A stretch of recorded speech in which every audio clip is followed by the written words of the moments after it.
तुलसी के पोढ़े में दिया जलाने से तेरे सभी पाप माफ होगे।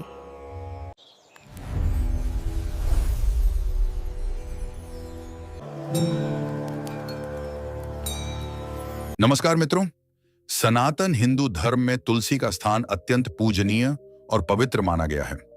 ऐसा कहा जाता है कि स्वयं भगवान विष्णु ने सबसे पहले तुलसी माता की पूजा की थी। श्री हरि ने कहा है, जिस प्रकार माता लक्ष्मी वैकुंठ को ऐश्वर्य प्रदान करती हैं, उसी प्रकार तुलसी के कारण वैकुंठ को पवित्रता प्राप्त होती है। पृथ्वी लोक पर जहां भी तुलसी का पौधा स्थापित होता है, वहां पाप और अशुद्धता का वास कभी नहीं होता। वह स्थान स्वतः ही तीर्थ समान बन जाता है। इसीलिए हर गृह में तुलसी का पौधा होना न केवल शुभ बल्कि अनिवार्य माना गया है। अब प्रश्न यह उठता है, तुलसी के पास दीपक जलाने का क्या रहस्य है? हर संध्या तुलसी माता के चरणों में दीपक क्यों प्रज्वलित किया जाता है? क्या इसके पीछे कोई दिव्य कथा या गूढ़ कारण है? आइए इस रहस्य को भगवान श्री कृष्ण और देवी सत्यभामा के संवाद के माध्यम से समझते हैं। एक बार देवी सत्यभामा ने बड़े प्रेम और श्रद्धा से भगवान श्री कृष्ण से निवेदन किया, हे स्वामी, आपने मुझे तुलसी को जल अर्पित करने का महत्व बताया था, परंतु मेरी जिज्ञासा यह है कि तुलसी के समीप दीपक जलाने का क्या महत्व है? प्रत्येक संध्या जब स्त्रियां तुलसी माता के पास दीप जलाती हैं, तो उस कर्म का फल क्या होता है? दीपक जलाने की विधि क्या है और उस समय कौन सा मंत्र उच्चारित करना चाहिए? कृपा करके इस विषय में मुझे विस्तार से बताइए।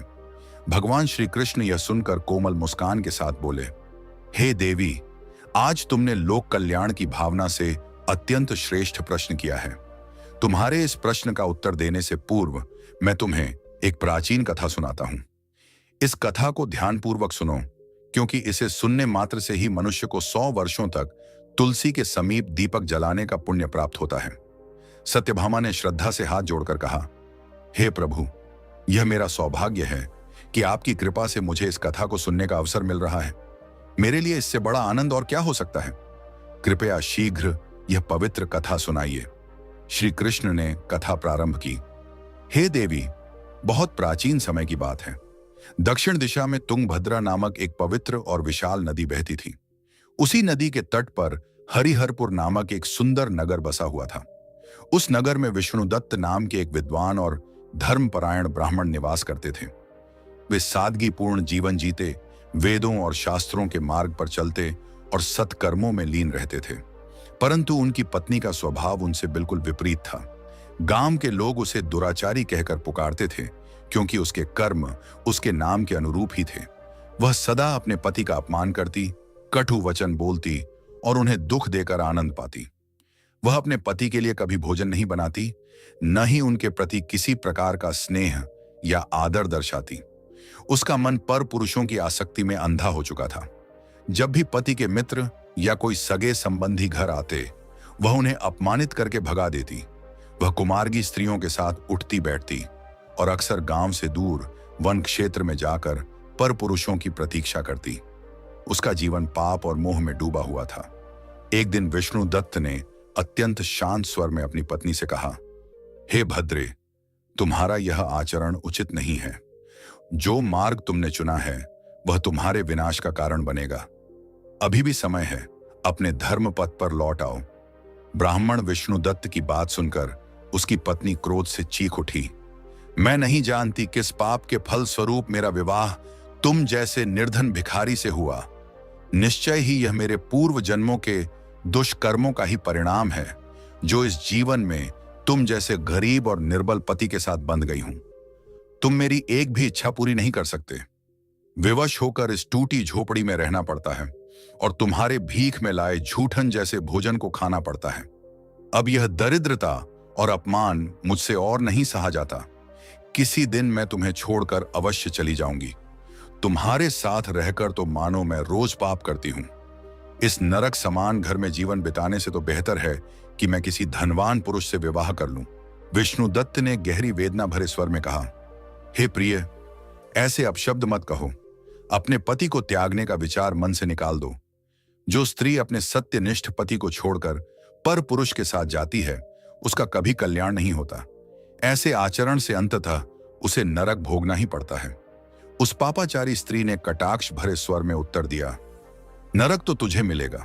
तू कोई कर्म नहीं करता, भीख मांगकर पेट भरता है और मुझे भी वही झूठा अन्न खिलाता है। जो पति अपनी पत्नी को सदा दुख और अभाव में रखे, वह स्वयं नरक का अधिकारी होता है। तेरे साथ यह घर भी मेरे लिए नरक से कम नहीं। तुझसे दूर होकर चाहे नरक ही क्यों ना भोगना पड़े, मैं अब यहाँ एक पल नहीं रहना चाहती। कथा सुनाते हुए भगवान श्री कृष्ण ने सत्यभामा से कहा, हे देवी, जो स्त्री अपने पति का निरादर करती है और पर पुरुष के मोह में फंस जाती है, उसके जीवन में कभी मंगल नहीं होता। ऐसे आचरण वाली स्त्री को मृत्यु के बाद यमलोक में कठोर दंड भोगना पड़ता है। इतना कहकर श्री कृष्ण ने कथा आगे बढ़ाई। कुछ समय इस प्रकार बीत गया। एक दिन वह दुराचारिणी स्त्री अपने मन के विकार तृप्त करने के लिए गांव से दूर एक घने वन में जा पहुंची। वह एक वृक्ष के नीचे खड़ी होकर किसी सुंदर पुरुष की प्रतीक्षा करने लगी। उसका चित्त वासना से व्याकुल था, परंतु कई घंटे बीत गए। उस निर्जन मार्ग से कोई पुरुष नहीं गुजरा। अंततः निराश होकर वह विलाप करने लगी, हाय, आज तो इस मार्ग से कोई आकर्षक पुरुष आया ही नहीं। मैं अपनी वासना की अग्नि कैसे शांत करूं? अब यह रात कैसे कटेगी? उसके करुण विलाप की तीखी गूंज सुनसान वन में दूर दूर तक फैल गई। उसी जंगल में एक भयंकर बाघ रहता था। उस पापिनी के रुदन से बाघ की नींद टूट गई। वह प्रचंड गर्जना करते हुए उस दिशा में दौड़ा जहां वह स्त्री खड़ी थी। देखते ही देखते वह बाघ उसके सामने आ खड़ा हुआ। उसका नाम ध्वंसक था, रूप में अत्यंत भयानक। उसका विशाल शरीर काली और नारंगी धारियों से ढका था, जो घने वन की छाया में विलीन हो जाता था। उसकी आंखें अंगारों जैसी लाल थीं, जो अंधेरे में दहकती प्रतीत होती थीं। जबड़ों से झूलते लंबे तीखे दांत किसी भी जीव को चीर डालने के लिए पर्याप्त थे। यह भयंकर बाघ ध्वंसक कोई साधारण जीव नहीं था। वह विशेष रूप से पापी और दुराचारी लोगों का शिकार करता था। मानो उसकी नियति में ऐसे पापियों का विनाश ही लिखा गया था। जब उस पापिनी स्त्री ने अचानक उसे अपने सामने देखा तो उसके प्राण सूख गए। भय से उसका शरीर कांपने लगा। माथे पर पसीने की बूंदें चमक उठी। उसने जान बचाने के लिए भागने का प्रयास किया ही था कि बाघ ने बिजली सी गति से छलांग लगाई और अपने तीखे पंजे उसके शरीर में गड़ा दिए। वह जमीन पर गिर पड़ी। दर्द से तड़पते हुए चीख उठी, दया करो हे जंगल के राजा, तुम मुझे क्यों मारना चाहते हो? मैं तो यहां अपने प्रिय पुरुष को खोजने आई थी। मेरा भक्षण करके तुम्हें क्या मिलेगा? कृपा करके मेरा जीवन बख्श दो। बाघ कुछ क्षण के लिए ठिठका, फिर उसकी गूंजती हुई आवाज आई, हे पापिनी स्त्री, विधाता ने आज तुझे मेरा ग्रास नियुक्त किया है। तुझ जैसी पतित आत्माओं का संहार करना ही मेरा कर्म है। ऐसा करने से ही मुझे इस श्रापमय बाघ देह से मुक्ति प्राप्त होगी। भय से कांपती हुई उस स्त्री ने थरथराते स्वर में पूछा, तुम कौन हो? किस पाप के कारण तुम्हें यह भयंकर जन्म मिला? और तुम केवल मेरे जैसी स्त्रियों का ही शिकार क्यों करते हो? कृपा कर मेरा अंत करने से पहले अपना पूरा वृतांत सुना दो। बाघ ध्वंसक कुछ देर तक उसे गहरी नजरों से देखता रहा, फिर भारी सांस लेकर बोला, सुनो, मैं तुम्हें अपने पूर्व जन्म की कथा सुनाता हूं। जानो किन कर्मों के कारण मुझे यह दारुण बाघ का जीवन भोगना पड़ा। वह आगे बोला, पूर्व काल की बात है। दक्षिण देश में मलापाहा नामक एक पवित्र नदी बहती थी। उसी नदी के तट पर मुनिपर्णा नाम का एक प्रसिद्ध नगर था। धर्म, शांति और सौंदर्य से परिपूर्ण नगर में अनेक मंदिर थे और वहां के लोग धार्मिक संस्कारों से संपन्न थे। उसी नगर के एक आदरणीय ब्राह्मण परिवार में मेरा जन्म हुआ। मनुष्य रूप में मेरा नाम था वेदनंद। मेरे पिता एक आदर्श ब्राह्मण थे, जो यज्ञ, हवन और अनुष्ठानों में निष्ठा रखते थे। किशोरावस्था में मैंने भी वेदों और शास्त्रों का अध्ययन किया। मुझे यज्ञ और धर्म कर्म में गहरी रुचि थी, परंतु जैसे जैसे मैं युवा हुआ, मेरे भीतर धन का लोभ बढ़ता गया। मैंने अनेक यज्ञ करवाए, पर उनमें भक्ति नहीं, लोभ था। मेरा उद्देश्य धर्म नहीं, दक्षिणा था। धन के लोभ में मैंने अधार्मिक लोगों के घरों में भी यज्ञ किए, उनके पाप कर्मों में सहभागी बना और उनका अन्न जल तक ग्रहण किया। धीरे धीरे मैं धर्म मार्ग से भटक गया। मैंने वह दान भी स्वीकार कर लिया जिसे सच्चा ब्राह्मण कभी ग्रहण नहीं करता। छल, कपट और पाखंड मेरा साधन बन गए। धन पाने के लिए मैं झूठे अनुष्ठानों का आयोजन करता और दक्षिणा ऐंठ लेता, फिर लौटाता भी नहीं। मेरी बुद्धि पर लालच का ऐसा अंधकार छा गया कि मैं धर्म का नाम लेकर अधर्म में डूबता चला गया। वर्षों तक मैं इसी प्रकार पाप की राह पर चलता रहा। समय के साथ मेरा तन बूढ़ा और निर्बल हो गया। बाल सफेद पड़ गए, आंखों की रोशनी मंद हुई और दांत झड़ गए। परंतु धन के प्रति मेरा लोभ फिर भी विमुख न हुआ। जीवन के अंतिम प्राणों तक मैं अधर्म में डूबा रहा। एक दिन मैंने और कुछ धूर्त ब्राह्मणों ने मिलकर नदी के तट पर एक दिखावटी यज्ञ का आयोजन किया। हमने मंत्रों का नाटक रचा और भोले भाले श्रद्धालुओं को धोखा देकर बड़ी मात्रा में दान दक्षिणा जुटा ली। हम धर्म के नाम पर पाखंड कर रहे थे और लोगों की सादी आस्था का दुरुपयोग कर रहे थे। उसी दिन दोपहर में जब मैं नदी किनारे धन की थैलियां गिन रहा था, एक भूखा बीमार कुत्ता मेरे पास आया। मैंने उसे तिरस्कृत किया और भगा दिया, पर वह क्रोध से लौट आया और मेरे पैर को जोर से काट लिया। मैं कराहता हुआ बेहोश पड़ा और उसी क्षण मेरी आत्मा देह त्याग गई। मेरी मृत्यु होते ही यमराज के दो भीषण दूत प्रकट हुए, रूप से विकराल, तन अंधकार सम और हाथों में लोहे की जंजीरें लिए। उन्होंने मेरी आत्मा को उन जंजीरों से बांधा और घसीटते हुए यमपुरी की ओर ले गए। धर्मराज यम के दरबार में उपस्थित कराए जाने पर चित्रगुप्त ने मेरे समस्त कर्मों का लेखा पढ़कर सुनाया। चित्रगुप्त ने कठोर वाणी में कहा, हे धर्मराज, यह व्यक्ति घोर पापी है। ब्राह्मण होते हुए भी उसने धर्म का अपमान किया, अधर्मियों के लिए यज्ञ करके धन संग्रह किया और दान स्वीकार करके भी प्रायश्चित नहीं किया, इसलिए यह नरकगामी है। यह सुनकर यमराज क्रुद्ध हुए और उन्होंने आज्ञा दी कि इस पापी वेदनंद को भीषण नरक की सजा दी जाए। यमदूतों ने मुझे पकड़कर नरक की ज्वालाओं में फेंक दिया, जहां मैं अनगिनत वर्षों तक जलता रहा और असह्य यातनाएं सहता रहा। जब मेरे पापों का घड़ा भर गया और सजा पूरी हुई, तभी मुझे अगला जन्म इस भयानक बाघ के रूप में मिला। ध्वंसक बाघ ने गहरी सांस लेकर कहा, पूर्व जन्म के पापों का फल मैं यही भोग रहा हूं, पर मैंने संकल्प लिया है कि अब मैं कभी भी सज्जन, साधु या सती नारी को हानि नहीं पहुंचाऊंगा। मैं केवल उन्हीं पापियों और दुराचारियों का शिकार करूंगा जिन्होंने जीवन भर अधर्म किया और दूसरों का नुकसान किया है। मुझे विश्वास है कि ऐसे कर्मों से मेरा पाप शीघ्र नष्ट होगा और मैं इस दुर्जय योनि से मुक्त हो जाऊंगा। अपनी कथा समाप्त करके ध्वंसक बाघ ने भयंकर गर्जना की और क्रोध से गरज कर बोला, हे दुष्ट स्त्री, तेरे कर्मों ने यह सिद्ध कर दिया है कि तू कुलटा और पतिता है। तूने अपने धर्मनिष्ठ पति को त्याग कर पर पुरुषों के साथ व्यभिचार किया है। आज तुझे तेरे ही पापों का फल भोगना होगा। तेरा यह अधर्मी शरीर आज मेरा आहार बनेगा। यह कहते ही बाघ ध्वंसक ने बिजली की गति से उस स्त्री पर झपट्टा मारा। उसके तीखे नखों और दांतों से प्राणांतक वार हुआ। वह पापिनी चीख तक न सकी।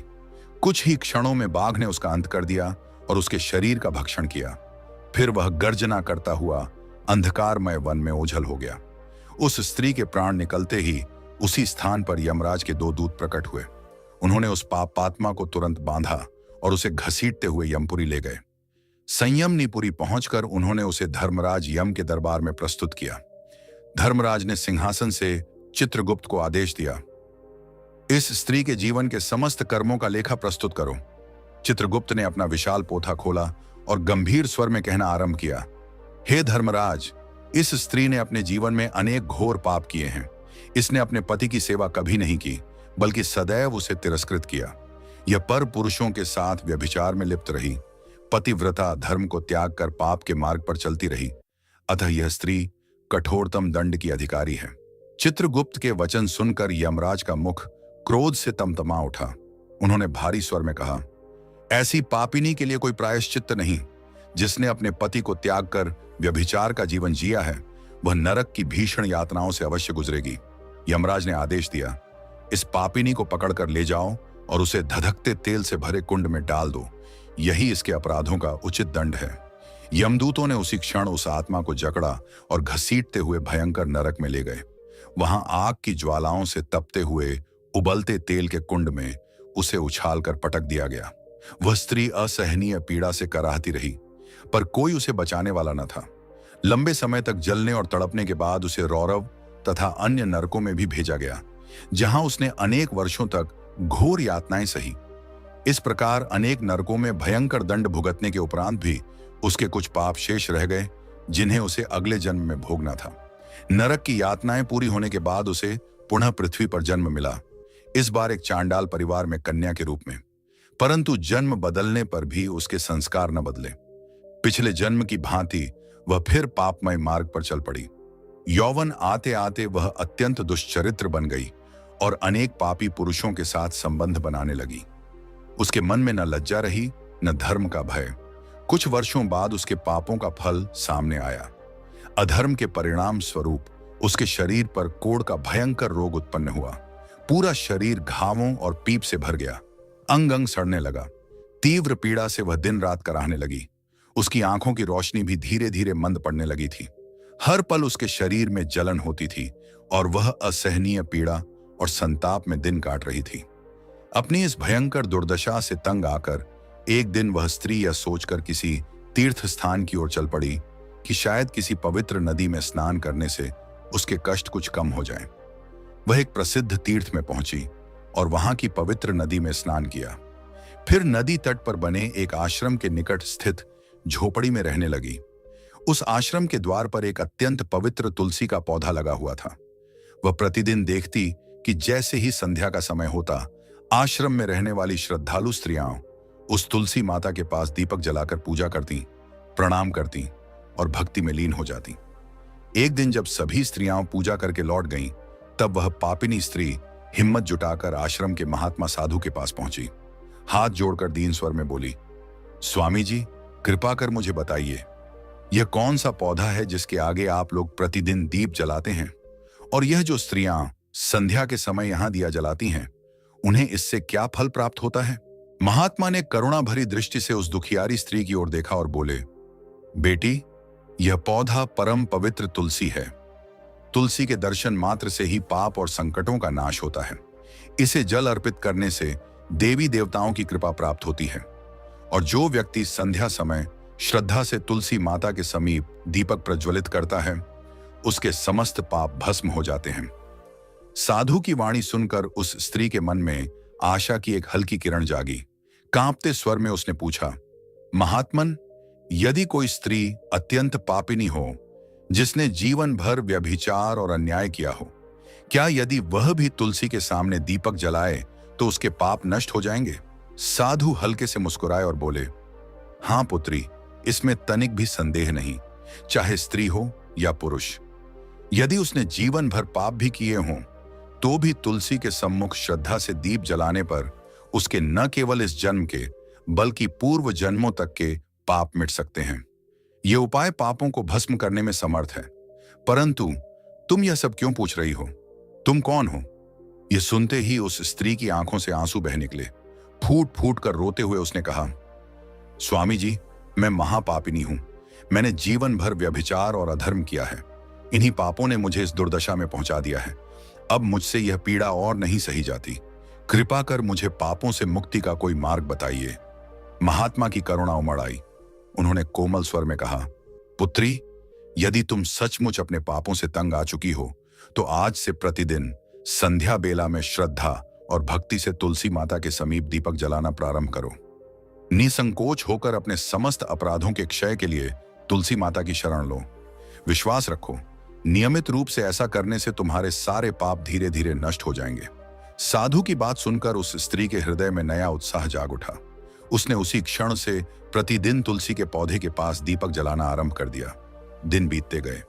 वह संध्या होते ही कांपते हाथों से घी का दीप तुलसी माता के चरणों में रखती, माथा टेकती और अपनी भूलों की क्षमा मांगती। भक्ति, पश्चाताप और श्रद्धा के इस मार्ग पर चलते हुए उसके हृदय का बोझ धीरे धीरे हल्का होने लगा। कुछ समय तक यह क्रम यूं ही चलता रहा। एक दिन संध्या के समय जब वह रोज की तरह कांपते हाथों से तुलसी के नीचे दीपक जला रही थी, अचानक वह स्तब्ध रह गई। उसने एक गहरी सांस ली और उसी क्षण उसके हृदय की धड़कन थम गई। पिछले जन्मों के समस्त पाप और इस जन्म के दुख मानो उसी क्षण समाप्त हो गए जब उस स्त्री का हृदय थम गया। उसके भीतर सुलगती हुई पीड़ा और पश्चाताप की अग्नि जैसे शांत हो गई। वह वहीं तुलसी माता के चरणों में निर्जीव होकर गिर पड़ी। दीपक की लौ अब भी जल रही थी, मानो उसकी आत्मा का प्रकाश उसी में समा गया हो। क्षण भर में वहां पुनः यमलोक के दो भयानक दूत प्रकट हुए। उनके हाथों में लोहे की जंजीरें थीं और नेत्र अंगारों की भांति धधक रहे थे। उन्होंने उस निकली हुई आत्मा को अपने फंदों में जकड़ लिया और उसे घसीटते हुए यमराज के दरबार की ओर ले जाने लगे। परंतु तभी जैसे किसी ने आकाश को विदीर्ण कर दिया हो, प्रकाश की एक तीव्र लहर फैली और उसमें से दो दिव्य पुरुष प्रकट हुए। वे स्वयं भगवान विष्णु के पार्षद थे। उनका तेज इतना प्रखर था कि चारों ओर का अंधकार मिट गया। समस्त वातावरण स्वर्णिम आभा से दमक उठा। उनका रूप अनुपम था, ऊंचा, विशाल, तेजस्वी, नेत्र कमल समान सुंदर और मुख पर असीम शांति और करुणा का भाव। उनके वस्त्र रत्न जटित रेशमी थे, नीले और सुनहरे रंग में दिपदिपाते हुए। उनके कानों में रत्न जड़ित कुंडल झूल रहे थे और मस्तक पर उज्ज्वल तिलक सुशोभित था। विष्णु के पार्षदों को देखकर यमदूत विस्मित रह गए और ठिठक कर खड़े हो गए।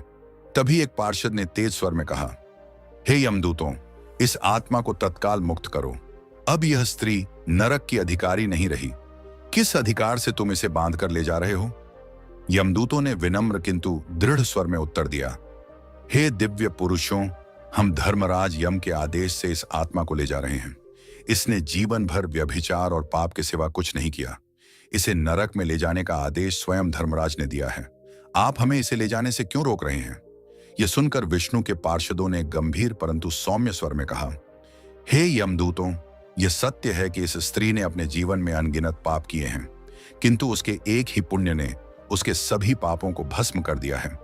क्या तुमने नहीं देखा कि इसने संध्या समय श्रद्धा और पश्चाताप भाव से तुलसी माता के समीप दीपक प्रज्वलित किया था? यमदूत आश्चर्य में पड़ गए। उन्होंने विस्मित होकर पूछा, क्या केवल तुलसी के समीप एक दीपक जलाने मात्र से इतने भयंकर पाप नष्ट हो सकते हैं? विष्णु के पार्षदों ने कोमल मुस्कान के साथ उत्तर दिया, हे यमदूतों, तुम नहीं जानते, तुलसी भगवान विष्णु को अत्यंत प्रिय है। जो कोई श्रद्धा, भक्ति और नम्रता से संध्या के समय तुलसी माता के निकट दीपक जलाता है, वह सीधे स्वयं श्री हरि की कृपा का अधिकारी बन जाता है। संध्या काल में किए गए दीपदान का पुण्य अनंत गुना बढ़ जाता है। विष्णु के पार्षदों ने यमदूतों से कहा, यह स्त्री जिसने कभी पापों से अपने जीवन को दूषित किया था, उसने अपने अंतिम दिनों में सच्चे हृदय से तुलसी माता की सेवा की, श्रद्धा से दीप जलाया और भगवान का स्मरण किया। उसके इन कुछ दिनों के निष्कपट भक्ति भाव से किए गए दीपदान ने इसके समस्त जीवन के पापों को जलाकर राख कर दिया है। अब यह आत्मा नरक जाने के योग्य नहीं रही। यह सुनकर दोनों यमदूतों ने विनम्रता से हाथ जोड़कर पार्षदों को प्रणाम किया और बोले, आप सत्य कहते हैं, हमें इस गूढ़ रहस्य का ज्ञान नहीं था। यदि इस स्त्री पर स्वयं श्री विष्णु की कृपा हुई है तो हम इसे नरक ले जाने का दुस्साहस नहीं कर सकते। यह कहकर उन्होंने तुरंत उसकी जंजीरें खोल दी और सम्मानपूर्वक पीछे हट गए। कुछ ही क्षणों में दोनों यमदूत अदृश्य होकर यमलोक लौट गए। फिर भगवान विष्णु के पार्षदों ने प्रेम पूर्वक उस पाप मुक्त आत्मा को एक दिव्य विमान में बिठाया। वह विमान स्वर्ण की आभा से दमक रहा था। उस पर पुष्पों की वर्षा हो रही थी और दिव्य गंध से वातावरण सुगंधित हो उठा। जैसे ही विमान आकाश की ओर उठा, उस स्त्री की आत्मा ने कृतज्ञता से हाथ जोड़कर तुलसी माता के चरणों को प्रणाम किया। उसकी आंखों से आनंद के आंसू बहने लगे। कुछ ही पलों में वह दिव्य प्रकाश के साथ स्वर्ग लोक की ओर प्रस्थान कर गई, मुक्त, निर्मल और शांत। कथा सुनाकर भगवान श्री कृष्ण ने सत्यभामा की ओर देखा और बोले, देखा देवी, केवल संध्या समय तुलसी के निकट दीपक जलाने मात्र से उस घोर पापिनी का भी उद्धार हो गया। जो मनुष्य निष्ठा और भक्ति से प्रतिदिन संध्या बेला में तुलसी माता के चरणों में दीप अर्पित करता है, उसके जन्म जन्मांतर के पाप नष्ट हो जाते हैं। ऐसी स्त्री या पुरुष परम सौभाग्यशाली बनते हैं और उनके जीवन में सदैव सुख, समृद्धि और शांति का वास होता है। भगवान की यह करुणा से भरी कथा सुनकर सत्यभामा भाव विह्वल हो उठी। उनकी आंखों से आंसू बहने लगे। उन्होंने श्रद्धा से श्री कृष्ण के चरण स्पर्श किए और बोली, हे स्वामी, आपने आज मुझे जीवन की सबसे महान शिक्षा दी है। तुलसी माता की महिमा सचमुच अपरंपार है। मैं निश्चय ही प्रतिदिन श्रद्धा भाव से तुलसी के समक्ष दीपक जलाऊंगी और अपनी सखियों को भी इसका महत्व बताऊंगी। आपकी कृपा से आज मेरा हृदय भक्ति और शांति से भर गया है। श्री कृष्ण ने प्रसन्न होकर सत्यभामा को आशीर्वाद दिया और बोले, हे प्रिय, संध्या के समय तुलसी माता के पास घी या तिल के तेल का दीपक प्रज्वलित करना चाहिए। घी का दीप सर्वश्रेष्ठ माना गया है, पर यदि घी उपलब्ध न हो तो तिल का तेल भी पवित्र है। तुलसी के समीप दीप जलाते समय यह मंत्र श्रद्धा से उच्चारित करना चाहिए। एयुएम तुलसी देव्याय विद्महे विष्णुप्रियाय धीमहि तन्नो वृंदा प्रचोदयात्। जो मनुष्य सच्चे मन से इस मंत्र का स्मरण करता है, तुलसी की परिक्रमा कर दीप अर्पित करता है, उसके घर में कोई नकारात्मक शक्ति प्रवेश नहीं करती। वहां सदैव सकारात्मक ऊर्जा, शांति और मंगल का वास रहता है। इस दीपक का प्रकाश केवल एक लौ नहीं, बल्कि अज्ञान के अंधकार को मिटाने वाला दिव्य तेज है। जब यह तुलसी माता के निकट प्रज्वलित होता है, तो यह मनुष्य के भीतर आध्यात्मिक ज्ञान की ज्योति जगाता है। तुलसी के दीप से हृदय में शुद्धता और पवित्रता का संचार होता है, जिससे भक्ति और ध्यान की शक्ति बढ़ती है। शास्त्रों में कहा गया है कि संध्या काल में तुलसी के पास दीप जलाकर आरती करने से भगवान विष्णु अत्यंत प्रसन्न होते हैं। जो व्यक्ति श्रद्धा से यह कर्म करता है, उसका चंचल मन स्थिर होता है, शांति प्राप्त होती है और भगवान के ध्यान में लीन होना सहज हो जाता है। यदि संध्या समय दीपक जलाते हुए एयम नमो भगवते वासुदेवाय मंत्र का जाप किया जाए, तो घर के सभी दोष, दुर्भाग्य और नकारात्मक ऊर्जा समाप्त हो जाती हैं। प्रतिदिन तुलसी माता के चरणों में दीप अर्पित करने वाले भक्त को 7 जन्मों तक उत्तम पुण्य की प्राप्ति होती है। वह कभी दरिद्र नहीं होता, उसके घर में सदा सुख, शांति और समृद्धि बनी रहती है। शास्त्रों में यह भी कहा गया है कि तुलसी दीप दान से पितृदोष, ग्रह दोष और काल सर्प दोष का नाश होता है। तुलसी के समीप दीपक जलाने से आत्मा निर्मल होती है, पाप नष्ट होते हैं और मन को गहन शांति प्राप्त होती है। अंततः ऐसा साधक सद्गति और मोक्ष को प्राप्त करता है। यदि किसी व्यक्ति को जीवन के अंतिम क्षणों में भी तुलसी के पास दीप जलाकर भगवान का स्मरण करने का अवसर मिलता है, तो यमदूत उसके समीप नहीं आते। उसकी आत्मा सीधे भगवान के परम धाम को प्राप्त होती है।